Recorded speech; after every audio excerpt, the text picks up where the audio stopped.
Now at 6, authorities in southwest Missouri issue an update in a 2-county murder investigation. Plus, an assisted living center in Fort Scott looks for ways to tackle senior depression. And the Super Bowl brings super sales and a super workload to a Pittsburgh bakery. The 4 states' most watched news starts now.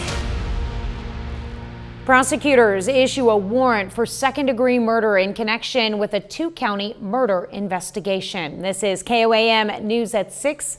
I'm Tanya Bach. Authorities served the warrant to this man, Bradley Keith, who was already in jail in connection to the death of 27-year-old Shania Haynes earlier this month.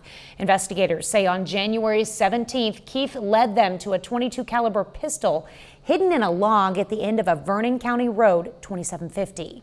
An investigation conducted by Missouri law enforcement resulted in the recovery of Haynes' body from a brush and wood fire in a rural area of Cedar County.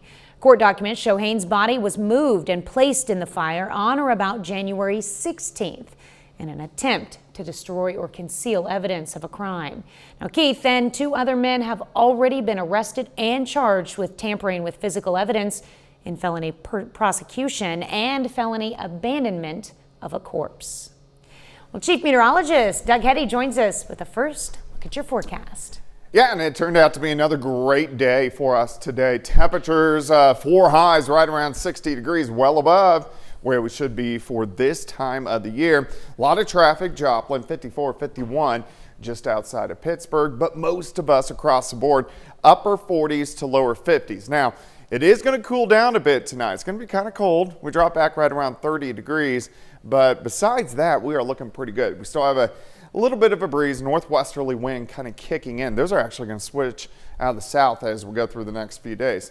Temps 50s, 40s, 30s, near freezing later on tonight, but we do have clear skies. There's not a whole bunch going on until our next storm system begins to roll in, but that's not going to occur until later on this week. So way above normal temps this week, highs mainly into the 60s. Rain chances by the weekend. We'll look at that here in just a bit. All right, thanks, Doug.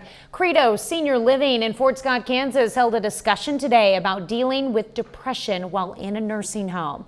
Loss of appetite, restless sleep, and isolation are just some symptoms of depression.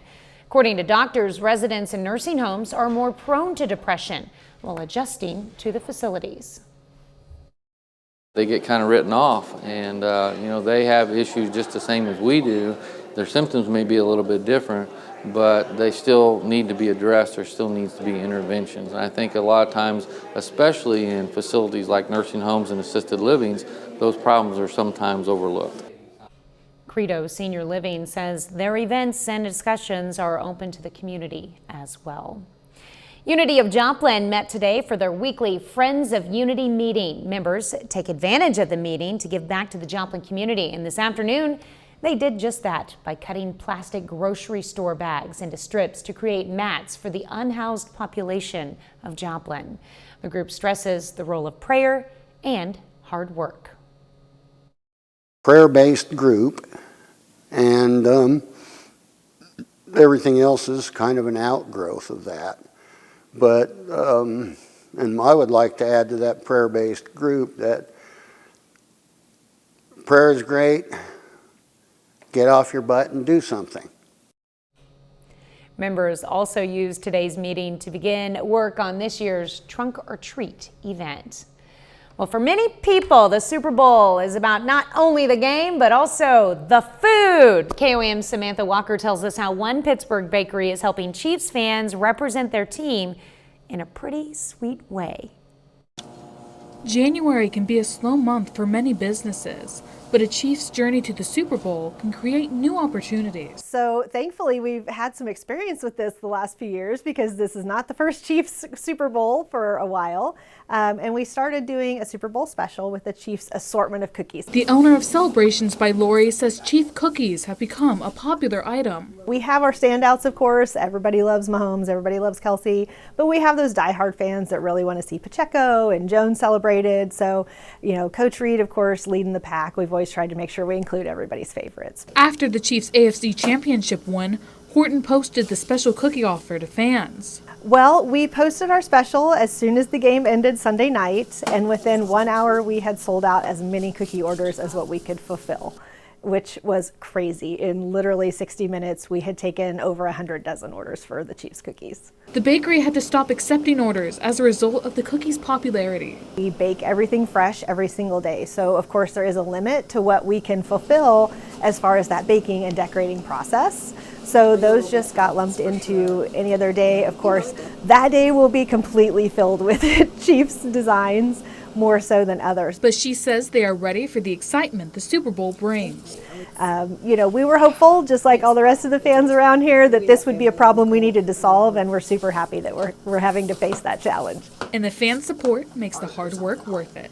So to have that feedback come back in and know that we are as important to their celebrations as, who comes to them and who's invited, it's like we're a member of that party. So, oh my gosh, it's everything to us. It really is. In Pittsburgh, Samantha Walker, KOAM News. Well, the bakery will have a limited amount of Chiefs-themed cookies available to purchase in-store for those who were unable to order. Later in sports, the Gorillas get ready to tee off 2 new sports programs. John has more on the auditions heading to Pitt State. But first, tickets and travel to the Super Bowl won't come cheap, but for the right price, you can make the trip.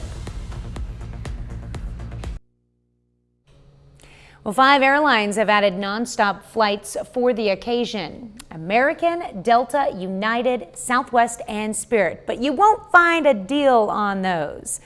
Betsy Webster has more.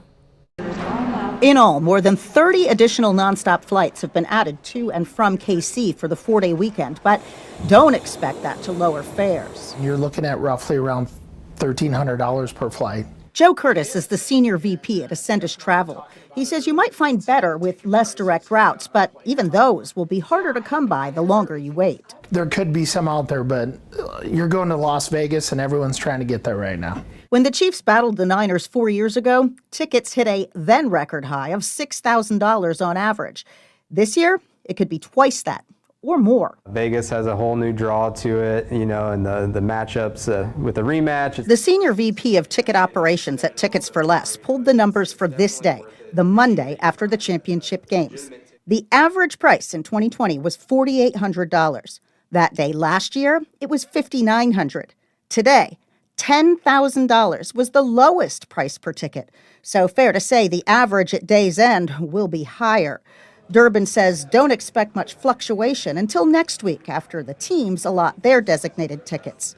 The location on the Vegas Strip makes it attractive for people saying, heck, I'll go for the fun, ticks or no ticks. I think you're going to have a lot more people there on site, kind of available to go if the prices get to the right point for them. The cost of hotels varies whether you're on the Strip or off, from $400 a night to $1,000 plus, Curtis says. If you're looking for the best deal, look at your airlines, right? Maybe use some points to get down there.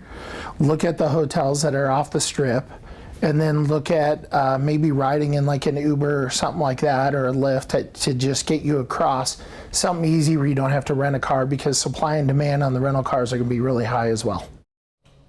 Was biggest word of advice: travel insurance. Not always worth it, but with these prices, you do not want to be stuck with the bill if you get sick. Game tickets you can resell. The rest you cannot. Well, a little later, it's another big night for local basketball. John has a preview of both college and high school hoops coming up in sports. Great temperatures stick around the next few days, but we do have some chances for rain. We're going to look at that coming up.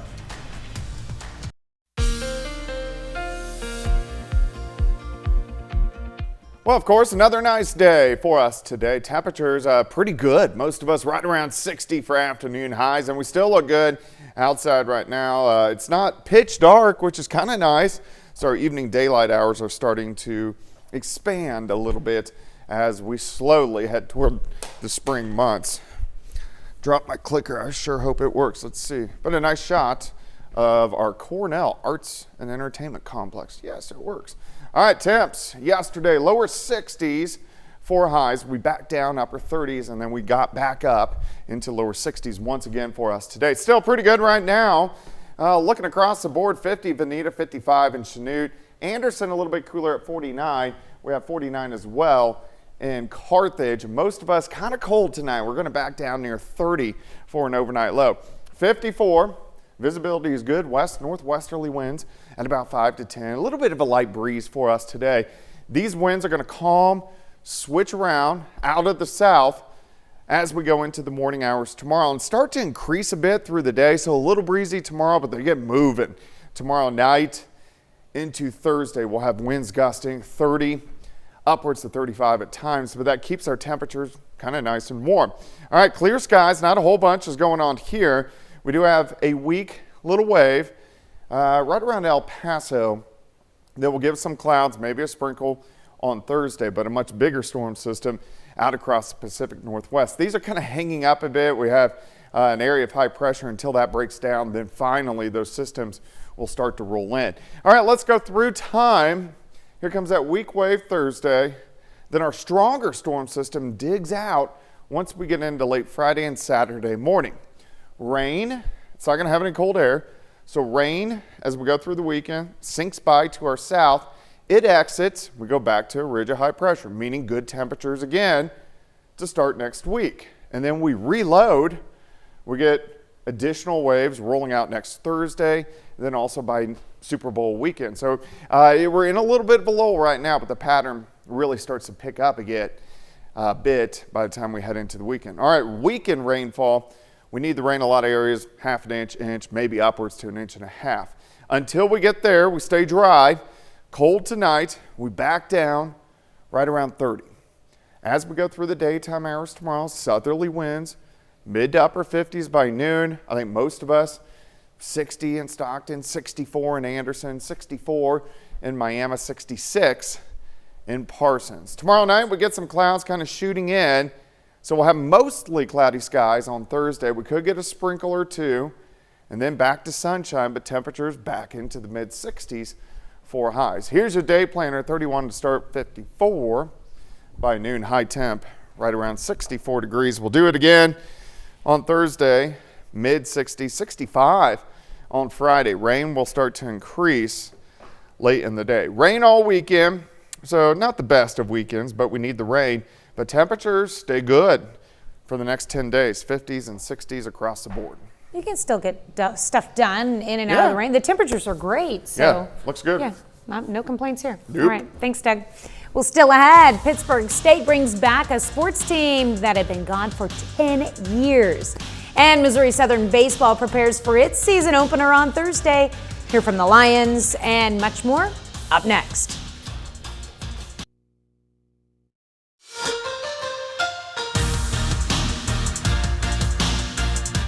For the second day in a row, nice weather means it's baseball time in the 4 states. Over at Missouri Southern, the Lions practicing this afternoon with just 48 hours left until their season opener on Thursday. MSSU will play 4 games in 4 days as part of the Dugan Invitational in Hot Springs, Arkansas. The first of which is against Southern Arkansas, who the Lions eliminated in the regional playoffs last May. Although 2023 provided some great memories for Lions fans, this year's group is ready to make its own legacy. Last year is in the rearview mirror, and our guys know that, and nothing's easy, man. And so we have a really difficult first 4 games. It's a new season from last year, but they saw what we're capable of. So they know we got a high-flying offense, and we're pretty dynamic this year. Last year we relied on the long ball. We can still do that, but we can hit the ball, strike out a little bit less, and our pitching this year is better than it was last year. I'll just keep working hard the whole year. All offseason will be working hard as a team, as individuals, and just keep stacking days over time, and we'll find a way to get to the playoffs and then Super Regionals, World Series. Pittsburgh State announces this afternoon it will add 2 more intercollegiate sports programs. After a 10-year hiatus, men's golf is returning to PSU in the 2024-25 school year. The following year, the Gorillas will launch a women's golf program. Pittsburgh State Athletic Director Jim Johnson saying in a statement, "This is another exciting day at Pittsburgh State. When we made the decision to suspend men's golf in 2014, I was confident this day would come. Now, both programs will use Crestwood Country Club as their home course. Pitt State forward Corinna Gerber is named the MIAA Women's Basketball Player of the Week. The junior averaged 18.5 points and 7 rebounds per game over the past week, while PSU turned its losing streak into a winning streak against Northeastern State and Rogers State. It's the second time this season that Gerber has taken home this honor. PSU is back in action Thursday at Central Oklahoma. Pitt State men's basketball playing again tonight. The Gorillas had lost 3 in a row until Saturday. That's when they blew out Northeastern State 97-73, trying to turn that into a winning streak tonight. Now that game currently at halftime. The Gorillas lead on the road 32-23. Marquis English leads all scorers. He's halfway to a double-double with 9 points and 6 rebounds. The Gorillas just got a 4-point play from Tanner Mans before the break. I'll keep you updated on the final score throughout the night. And busy night of high school basketball across the 4 states as well, including a matchup between a couple COC rivals, Webb City and Carthage. It's a super night in the Cardinal Dome. The girls' game going on right now. Both the Lady Cardinals and Lady Tigers enter with a sub-500 record. Boys get started at 7:30. Cardinals and Tigers each 11-5. They've met once this season, back on December 9th. Carthage won that game to take first place in its own tournament. Back to Pitt State, though, adding women's golf and men's golf. That's now 3 sports when you add on women's soccer in the past 6 months or so that they've added. That's pretty exciting. Very exciting. It's nice to see those sports come back and those opportunities for the young adults. Definitely. All right, thanks, John. That's it for sports. We're back after this. Well, here's a look at what's coming up on KOAM News at 9 on Fox 14. How a Joplin nonprofit not only kept people warm this month, but their 4-legged friends as well. Plus, the Spiva Center for the Arts hosts an art class for kids after school. And the Biden administration has finalized new energy efficiency regulations, how they could affect your stove at home. Those stories and a lot more tonight on the KOAM News at 9 on Fox 14. Well, Crowder College kicked off Winterfest today. The 2-day event serves as a showcase for campus clubs and organizations. In addition to being a fun day and a way to meet people, the event also serves as a way to impress potential employers. I feel like just being involved. I love just like being a person everyone can go to if they have any questions about Crowder, and just being a helping hand. I say, yeah, just staying involved is the main thing, why I stay so busy. So. The event wraps up tomorrow at 1 in the afternoon in the Student Center on the Neosho campus. Want to look at weather? Yeah, it looks pretty good. It's going to be cold tonight. We drop back right around 30 degrees, but 64 for us tomorrow and Thursday, 65 on Friday. We are going to get some showers in here Friday evening. Wet weekend, but we need the rain, but temperatures across the board 50s and 60s. All right. Carthage girls basketball off to a hot start against Webb City, leading 13-6 at the end of the first quarter. We'll have those highlights at 10. All right, excited for that. And thanks for watching. We'll see you right back here at 10. Have a great evening and an even better tomorrow.